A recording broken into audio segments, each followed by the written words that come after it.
A sailor, and you were my first mate.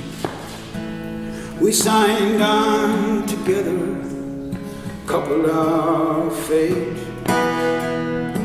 Haul up our anchor, determined not to fail. For the heart's treasures, together we set sail. With no maps to guide us, we steered our own course. Weathered the storms when the winds were gale force. Sat out the doldrums with patience and hope. Working together, we learned how to cope. Life is an ocean, love is a boat in troubled water. It keeps us afloat. When we started the voyage, it was just me and you. But now, look around us, we have our own crew.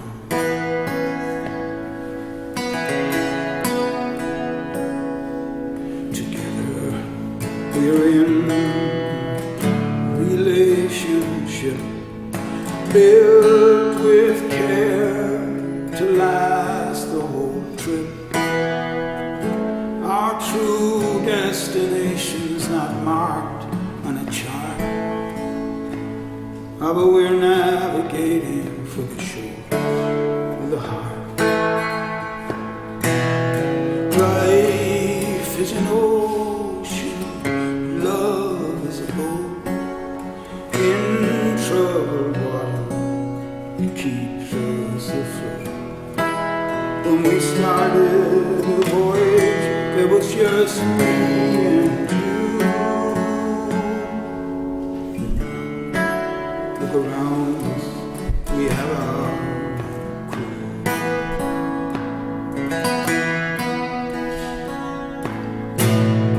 Life is an ocean, love is a boat in troubled waters.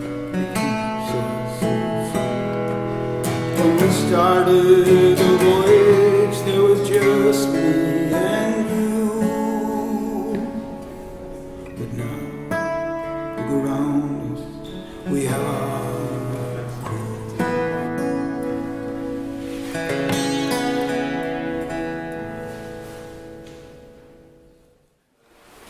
Thanks for coming along.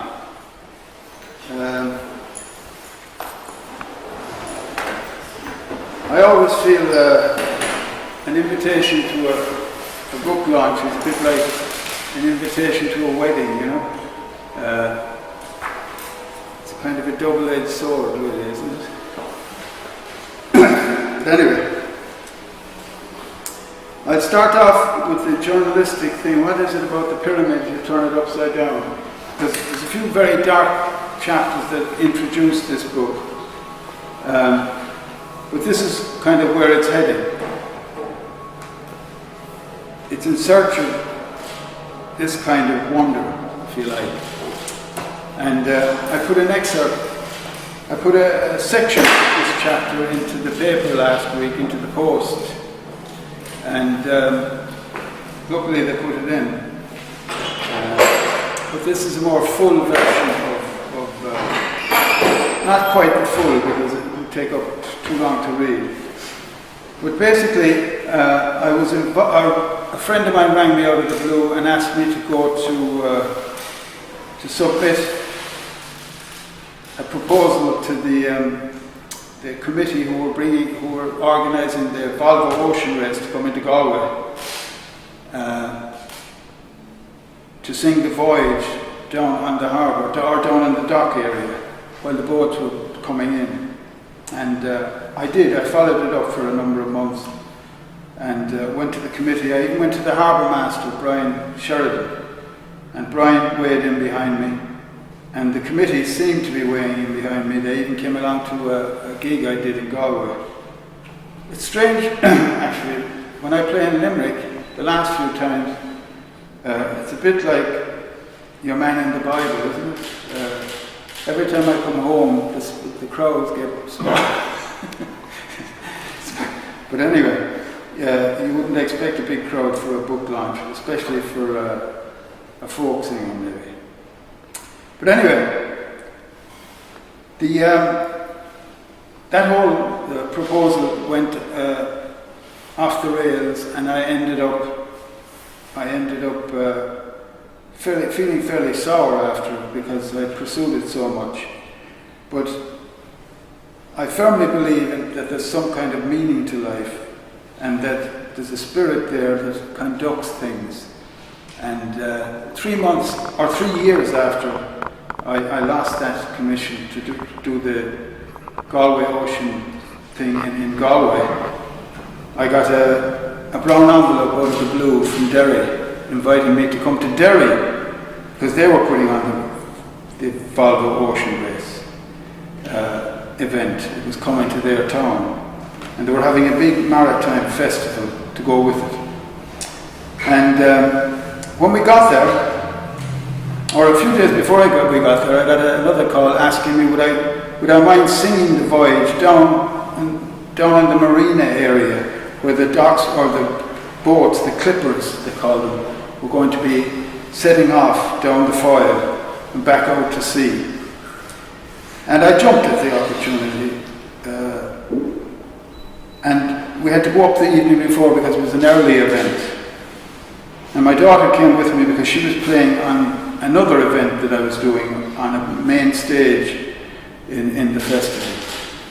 But I had been invited now to sing down on the marina itself. So when we got to Derry, we went straight down there to see where I was going to be singing. And there was no sign of a stage anywhere. My daughter kind of surmised that maybe they would set it up in the morning because it was very busy, it was packed. I don't know if you were in Galway during the Volvo Ocean Race, but it was terrific. Great atmosphere. And it was like that in Derry as well. But just as we were leaving, my granddaughter, Katie, pointed to a little raft out in the marina area and said, "Maybe you'll be singing out there, huh?" And I said, no, there's no microphone out there. There's nothing you wouldn't be able to do that. But when we came back the following morning, the attendant who was keeping an eye on the whole area told me that that's exactly where I was singing. He called it a pontoon, and it had lovely crenellated bunting and all sorts of stuff. And there were 2 speakers out there and microphone, and I was conducted out there and they set me adrift. So I was out sailing, and the first thing I noticed when I looked to my left was a ship, the Skull and Bones, and there was a pirate ship across the way. And I felt I was kind of in 7th heaven really, because my song The Voyage actually was inspired by Robert Louis Stevenson's Treasure Island, which I loved as a kid. So anyway, we arrived back, and at 8:30 we checked out of the hotel and drove through empty, silent streets till we found a parking spot close to the river. After we took our instruments from the book, Kate insisted on carrying my guitar bag strapped to her back while we made our way along the empty quay towards the marina. As we approached the gate leading to the jetty, we could see no sign of a performing platform anywhere in the vicinity. Our attention was drawn to the line of clipper yachts lined up in full sail along the outside of the berthing ramp. There were no crews on board the boats and our officials around the quayside, except for this one man, gatekeeper with an identity badge, standing at the open gate, who nodded when I asked for directions to the performing area. Turning to the river, he pointed towards the blue and white canopied pontoon floating a little way out from the jetty. the raft that Katie had suggested might be on the performing platform the evening before. And he smiled. As far as I know, that's where you're going to be singing. There was a man out there early this morning setting up a PA system. Look, you can see the microphones and speakers from here. But you're early, the proceedings aren't set to get underway until 10:30. So we skip a bit. I made my way down to the jetty and had a quick consultation with the sound engineer. His desk was on a platform at the end of the jetty. Then boarding the pontoon, I did a sound check and seated between two monitor wedges while the bobbing raft was being pushed away from the berthing ramp. As well as being wired to some speakers mounted on each side of the floating pontoon, the PA desk was connected to lamppost speakers running all the way down the quay to the Peace Bridge. When I was satisfied with my guitar and vocal sound, I gave the engineer the thumbs up and then sat back and let my eyes drift along the long line of expectant faces on the waterfront, spotting my daughter and granddaughter among them. As the 10:30 deadline for the departure of the Clippers approached, the MC interviewed a few local dignitaries, including Derry's Lord Mayor, on the topic of the success of the festival, then started communicating to the growing crowds of quayside onlookers, preparing them for the imminent ceremony of the undocking of the yachts. A recording of Danny Boy came over the intercom, and the Derry air began to vibrate with an almost palpable tone that eventually merged with a rumbling sound that turned out to be the Red Arrows flying squad, which appeared in the sky out of nowhere and swooped down in chevron formation above the Clippers, leaving a trail of red, white and blue arching in the sky above the yachts. Why not green, white and gold, I wonder? When the aerial display came to an end, the Clippers began to move away from the moorings and file out into the centre of the foil in slow formation, one behind the other. After the speed and noise of the jets, the slow, silent drill of the departing yacht seemed an anticlimax until the crowd along the quay began to cheer and wave. The crews on board the yachts in turn waved back at the quayside onlookers from the decks of the Clippers, and the whole riverside area became animated. While this was going on, I heard my name being introduced over the intercom by the MC, who asked the crowds to sing along with the famous ballad I was about to perform. Though I hadn't planned a preamble before starting to sing, I found myself thanking the city of Derry as a Limerick man for the honour of singing my most popular song for the departing crews.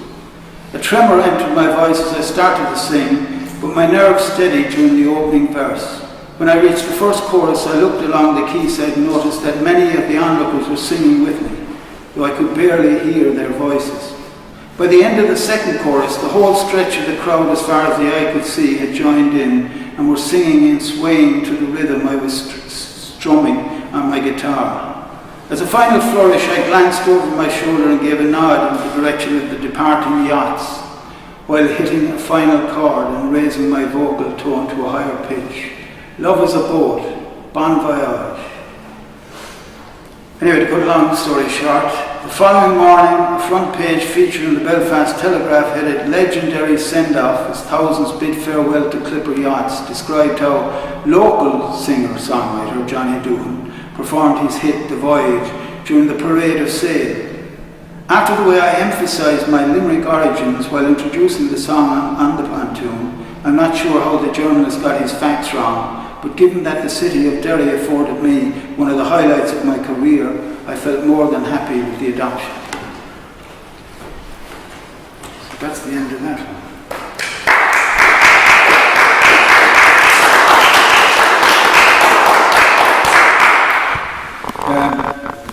I'll just read you another one before I sing The Voyage, and then those who need to get away early should read, you know. 151. This is a gig that I played. It's called My First Song. It's one of my favourite chapters in the book. Sunlight seeping through a gap in the curtains of my hotel room woke me just after 7. I got out of bed, drew back the drapes. The River Sea glittered before me with Listowel racecourse in the background.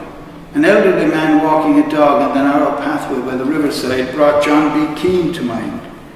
It was said that Listowel's most famous writer had walked this path every day of his adult life.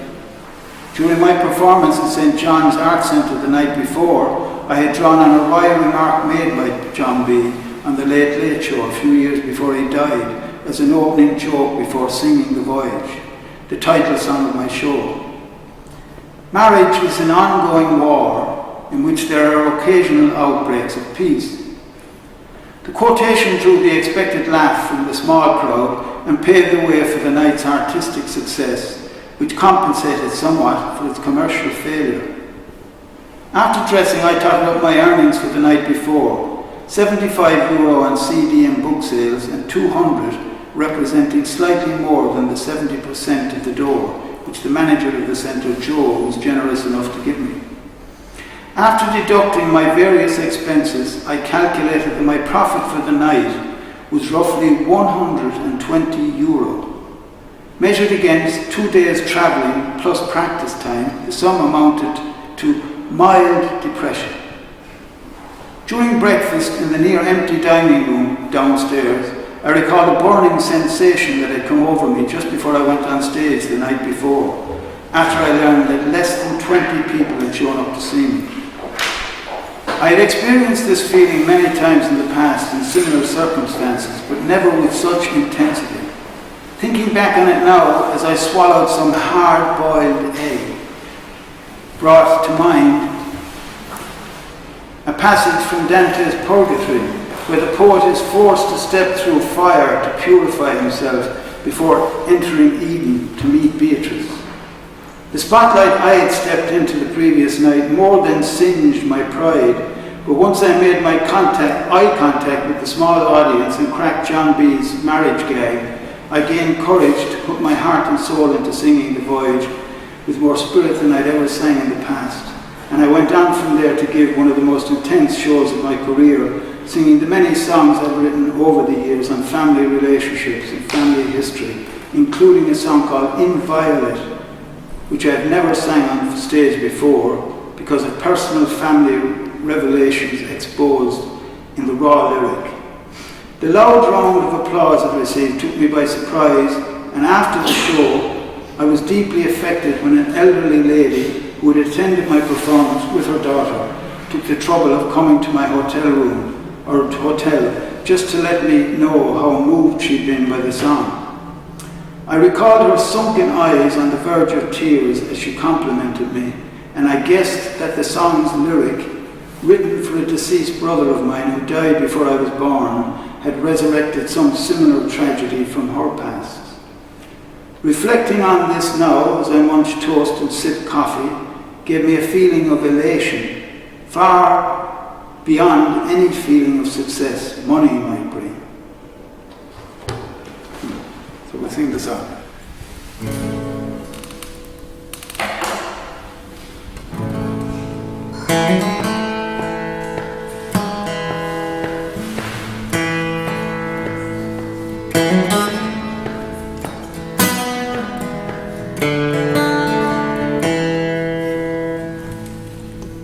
Sailor, and you were my first mate.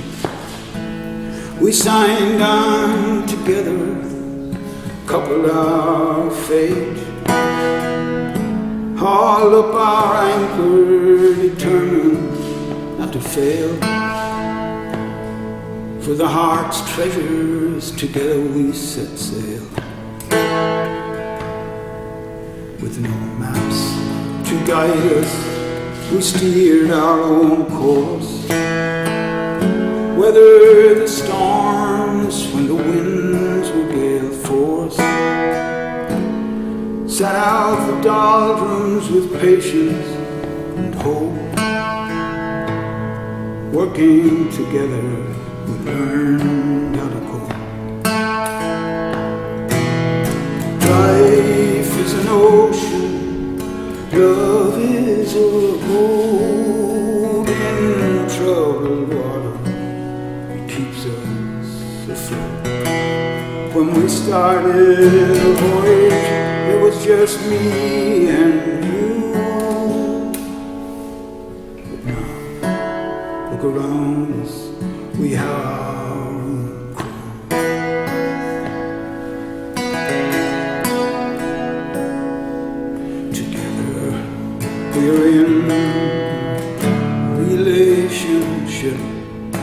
built with care to last the whole trip.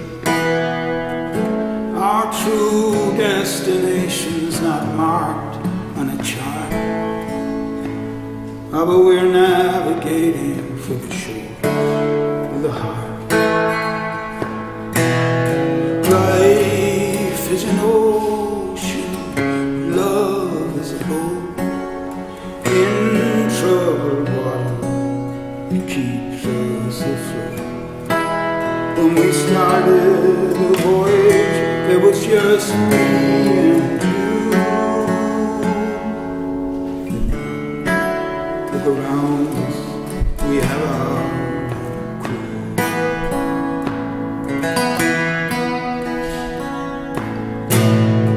Life is an ocean, love is a boat. In troubled waters, it keeps us afloat. When we started the voyage, there was just me and you. But now, look around us, we have our crew.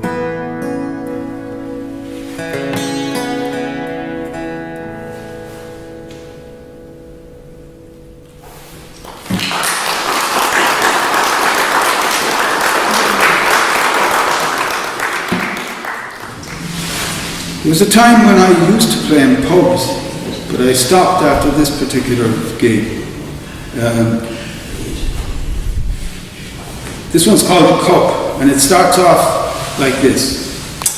As the coach was pulling into Cork's bus terminal, I was struck by a passage in the book I was reading, Revelations of Divine Love by Julian of Norwich. I underlined the sentence, but didn't have time to reread it. I stuffed the paperback into the pouch of my guitar bag and got ready to change buses for the second leg of my long journey south. Now, the reason I was heading south was I had been booked into an art centre down in, I forget where it was, but I had a free night before the next gig. So I didn't want to go home and then come back down again. So I took a gig that a friend of mine, that I thought he was a friend, suggested that I do this gig in a pub in his hometown. So when we arrived at the place, this will give you an idea of the kind of room I was going to be singing in. The lounge turned out to be a large room with tacky furnishing. A rancid smell of stale tobacco, sour beer and urine was overpowering. Resting on a shaky foundation of plastic beer crates, a small makeshift stage was positioned right beside the ladies' toilet. A single microphone in the centre of the stage was connected to a small amplifier with two of its three control knobs missing. At the front and the side of the stage, green plastic tables and chairs stood on a green and purple arabesque carpet, the busy design of which was threadbare and mottled with black bullseye burn holes. Old-fashioned wall lights with pink frilly shades glowed at irregular intervals on three of the rust-coloured walls. While I was trying to regulate the sound system, the boss came into the lounge and introduced himself. I hope the PA is okay. It's a pretty basic amp, but we have bands here all the time and they have no complaints. Dressed in a wrinkled suit with a pinch brown hat cocked slightly over one eye, the bar owner had the look of a sharp cattle dealer. After some small talk, I went back to trying to readjust the bass control of the amplifier. With great effort I managed to twist the knobless holder up a notch, but it had little effect on the trebly sound of the system. To compensate for the lack of bottom end, I turned the treble knob back a few notches. This made the sound slightly better, but it was still lacking body, and there was a loud buzzing sound coming from the speakers which I couldn't get rid of, probably due to the fact that the PA was unearthly. Realizing that no amount of adjustment would improve things, I ran over a song and then joined the boss at the front of the stage. It should be okay, it's a small enough room.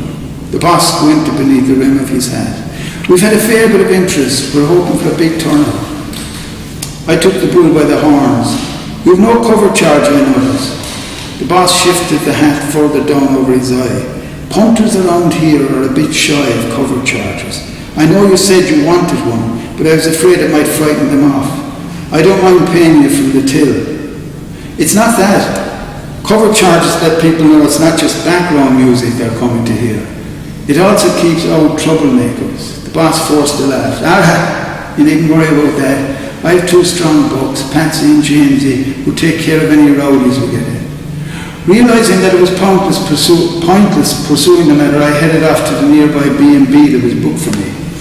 The room I was given had ugly floral wallpaper mottled with damp patches. Rather than sit there depressing myself, I walked around town for an hour, then had fish and chips in a roadside cafe. At 8 o'clock I sauntered back to the venue with still a while to go before showtime. Serving behind the counter, the boss gave me a wink while I was passing through the lounge.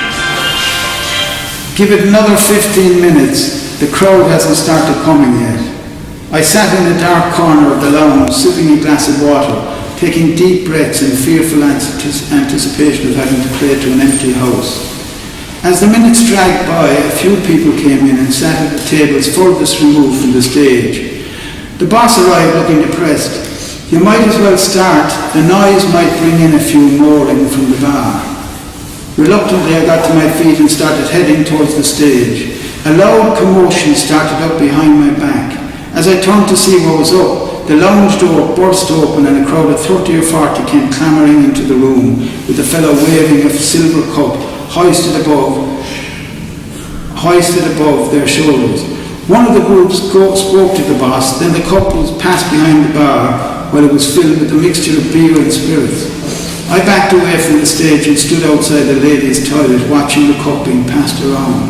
After everyone in the group had taken a drink, the crowd jostled towards the stage and sat at the surrounding tables, laughing and joking. Trays of beer were quickly brought to them by the ginger-haired barman. The boss came towards me grinning. They won the county cup. No one was expecting it, but they did it, fair play to them. They won't be staying long. Their captain, Mikey, is a big fan of yours. He asked me to ask you to sing The Voyage. It's his favourite song. They played it at his wedding a few months back. Dedicate it to the team, will you? I gave a false laugh, glancing at the rowdy crowd. You want me to sing before them? The boss looked around the room. There's other punters here who have come a long way to see you. It'll be fine. I'll get up first and ask the lads to tone it down a bit. The boss's call for order fell on deaf ears, but then the team captain hopped up and roared for silence. The crowd immediately went quiet and I made my way to the microphone and congratulated the team on their big win. After a huge cheer, I dedicated my opening song to Mikey. I am a sailor, you are my first mate. We signed on together, coupled our fate. The whole team joined in for the chorus, life is an ocean, love is a boat. At the end of the song, while the team members were clapping and shouting, Mikey brought the cup to the stage and offered me a drink. I looked at the frothy liquid swilling around in the silver goblet and took a sip. While I was heading back to the microphone, a voice bellowed up a request for a Wolf Tones number. I explained that I didn't know any Wolf Tones songs and started to announce one of my own titles. Before I got through naming it, the Wolf Tones fan jumped up on stage, grabbed the microphone, asking me to back him on guitar. Before I had a chance to object, he started singing. Though I didn't know the chord structure of the song, I tried to follow the singer as best I could.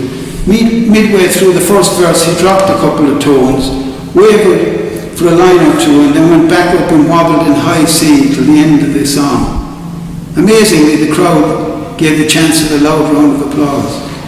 With the microphone back in my control, I decided that following my planned program was out of the question, so I launched into If I Were a Rich Man. The crowd sang along in a variety of keys and enjoyed themselves so much, I sang another few sing-along standards. The downside of pandering to the mob was that the team remained in the lounge for a lot longer than they intended. Before they finally departed, Michael requested The Voyage again, and just to be rid of the team, I sang it a second time. After a short break, I opened the second part of the show with just another tone, and at the end of the song, a girl with purple spiky hair and a ring in her nose came to the front of the stage and requested London Calling by The Clash. I told her that I didn't know the words and announced another original song. The girl called me a dickhead and went back to her table. After 7 or 8 more songs, I announced that I was finishing with Don't Give Up Till It's Over. The small crowd joined in on the chorus and gave me a loud round of applause. As I was stepping off the stage, the boss came towards me with a rigid expression. It's only 8 o'clock, it's only 11 o'clock, where are you going? I've played for almost an hour and 3/4, my usual set's an hour and a half. The boss glanced at some people getting up to leave. If you want to get paid, get back up there for at least another half hour. I don't want to lose the small crowd I had. I'm already losing money on you. I hesitated, then reluctantly got back on stage, trying to think of what song I might sing. A newcomer in the audience raised his glass and requested The Voyage. I explained that I played The Voyage twice already, but the newcomer didn't care. Do it again. I drew a weary breath and sang The Voyage for the 3rd time. After I completed the extra half hour, I picked up my fee and left the club or the bar without accepting a complimentary drink that the boss offered me. When I reached the B&B, I went straight to bed. I woke just after 5 the following morning, feeling deeply depressed. After tossing and turning for an hour, I switched on the light and glanced around the dingy room. A faded print of a purple mountain landscape on the damp wall facing my bed made me wince. So this is what it's come to. In an attempt to forget where I was, I decided to read in bed till it was time to go down for breakfast. I got my book from my guitar bag, and after getting back under the covers, located my page marker. Near the bottom of the left-hand page, the passage that I underlined the day before got my attention. Our Lord was made a nobody for us, and we all stand with him to be made nobodies in the same way until we come into his glory. While reflecting on these words, the trophy cup that the team captain Mikey had handed me the night before came into my head, and at the same time I remembered a passage from Matthew's Gospel where, after the mother of 2 of the apostles asked Jesus for a privileged place in heaven for her sons, Jesus rebukes her. Can they drink the cup that I'm about to drink?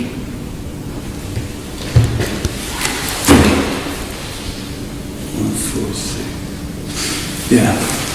Out of the blue one day, I was at home and the phone rang, and the matron at the local hospital, the University Hospital in Galway, came on the line, and she said a friend of hers had just the week before played her an album I brought out called Flame, and she was so struck, she said, by my voice that she wondered would I come in and sing at a memorial mass for the deceased members of the staff of the hospital, doctors and nurses, surgeons. And it kind of took me by surprise. There was no mention of a fee or anything like that. It was just, would you like to do it? And I said, I will, on one condition, that you allow me to write all the songs for myself. And she hesitated. And she said, oh, but I really had my mind set on Ave Maria. I said, well, you've come to the wrong person for Ave Maria. I said, there's no way I'd be able to do that. But I said, I'll try and come up with a song in the same vein, if you like. And she said, okay, but you've only got 5 weeks. So when I put the phone down, I remember saying to myself, Jesus, what have you got yourself into? But anyway, I got my guitar and I started working on it. And it eventually became an album I brought out called The Burning Word. And The Burning Word is the kind of song that you would never, ever get played on the radio in Ireland.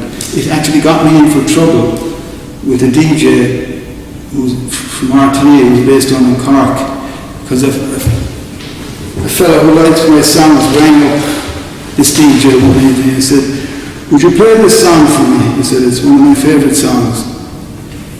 And he said, I can't do that, I'm not going to do that. And he said, why? And he said, it's a great song, why wouldn't you play it? And the DJ said, well, it wouldn't be suitable for my program. And then, you know, he said, I was at a Johnny Duhan gig, and he said, a while back, and he said that a few DJs won't play any songs that Johnny has written that have anything to do with religion. And I said, well, it's strange. I said, anyway, the fellow told him to get lost. And John came on. I'm giving the fellow's name away now. But again, the DJ anyway in particular doesn't play my songs anymore anyway. But he came on this night and he said, did Johnny Duhan put you up to this? On air, just before he went off air. And some fellow rang me out of the blue and said, if some fellow's really after insulting you on the radio, did you hear it? So I went back on and I listened, and I called him up and I said, Jesus, what did you do that for? He said, well, this guy texted me in some stuff and I thought it was coming from you. I said, I don't know that guy. He was just attended my gig. But anyway, that's the song we're talking about. And the mass went lovely. There was only about 3 times as many people that are here now. And I sang it on the altar in the university church. And strangely enough, a Limerick man came up to me after it. He was upstairs, probably no longer with us now, a younger man than myself, but he told me that he was in for some heavy illness. But it was a great success, and I thought that was the end of it. They had tea and biscuits at the end of it, as a lot of these functions do, you know. But a week later, the matron rang me again and she said, we're going to Lourdes now and we'd love you to go.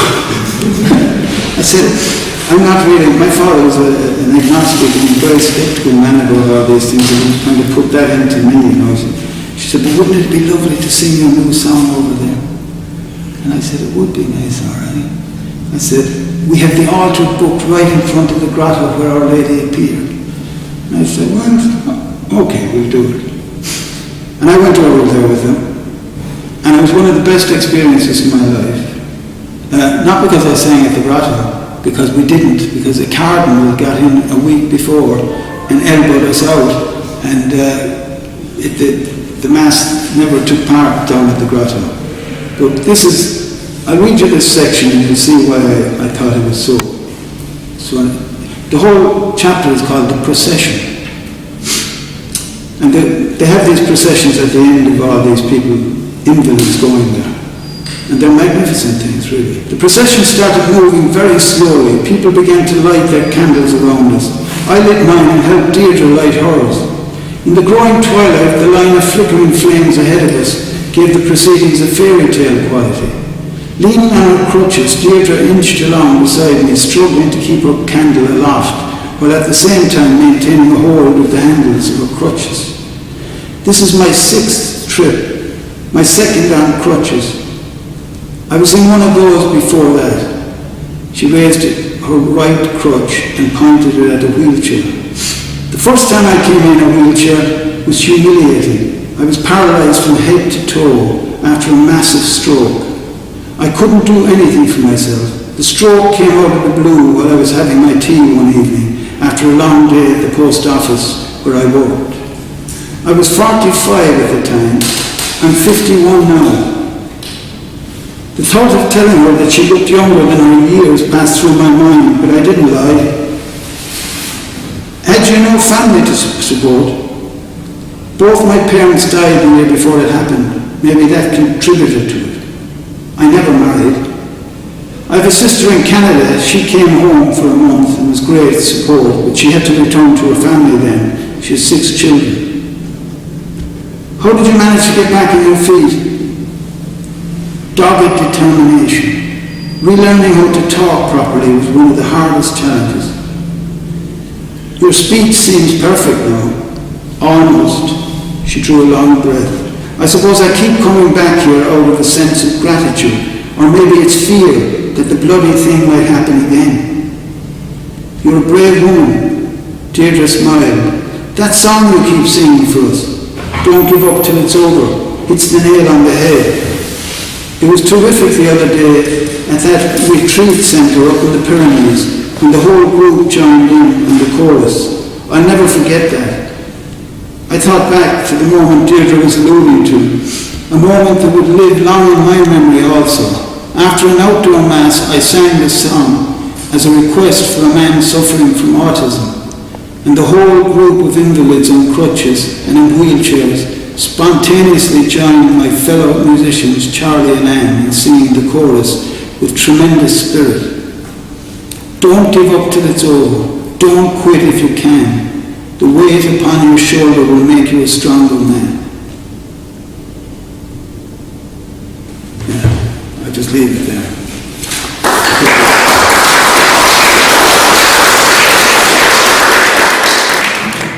Actually, why not sing Just Another Town before I do? I'll do two songs.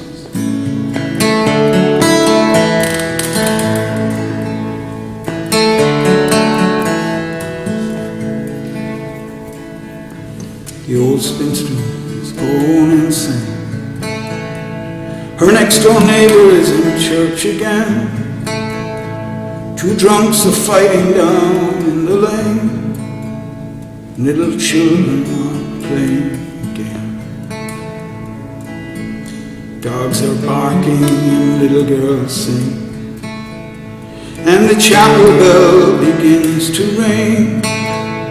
Someone deals Bobby a king, and the pavement money starts to rain. Oh, and the street is drifting into evening, while the sun is going down. I'm just back there capturing the feeling, though it's just another town. Just another town.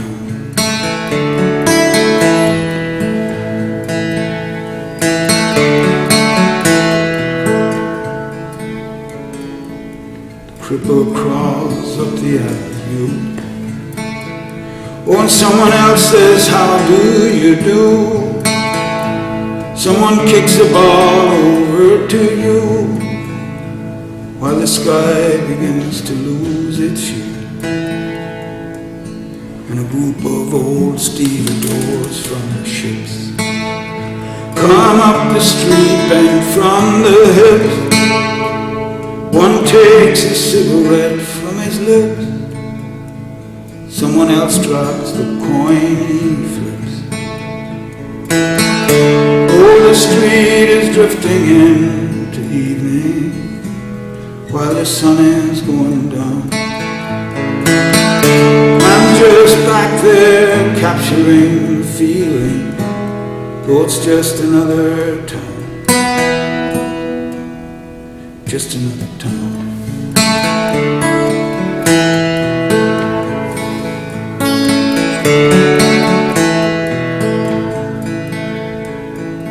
And in the band room up on the hill, a brass band's playing, I can hear it still. The slight trombone softly blows. The old nurse is on her way to the shop. The epileptic he suddenly dropped. Down the hill my father's in the docks. In the bar the drinking never stops. Bobby throws down a pair of queens. The church bell interrupts someone's dream. Someone's talking a football team. Some girl is straightening her nylon seam. Oh, the street is drifting into evening, while the sun is going down. I'm just back there capturing the feeling, though it's just another town. Just another town.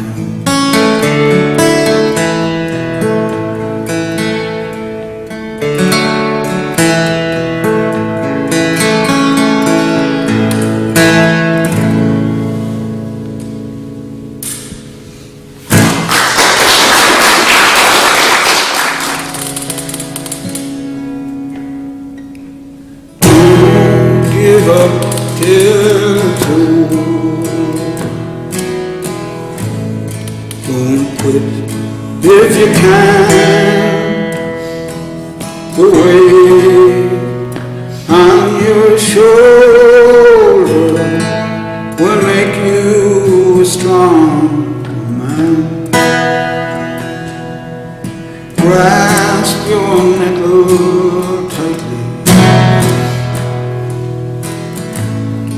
and it won't burn. Treat your failures lightly, your luck is bound to turn. So don't give up till it's over. Don't quit if you can. The weight on your shoulder will make you a strong man. Look at the autumn flowers, how they wither and fade with nature's hidden power. Next year they will remain. So don't give up till it's over. Don't quit if you can. The weight on your shoulder will make you a strong man. Watch the full moon rising like a ghost of the sun. Dawn will be more surprising when a new day's begun. Don't give up till it's over. Don't quit if you can. The weight on your shoulder will make you a strong man.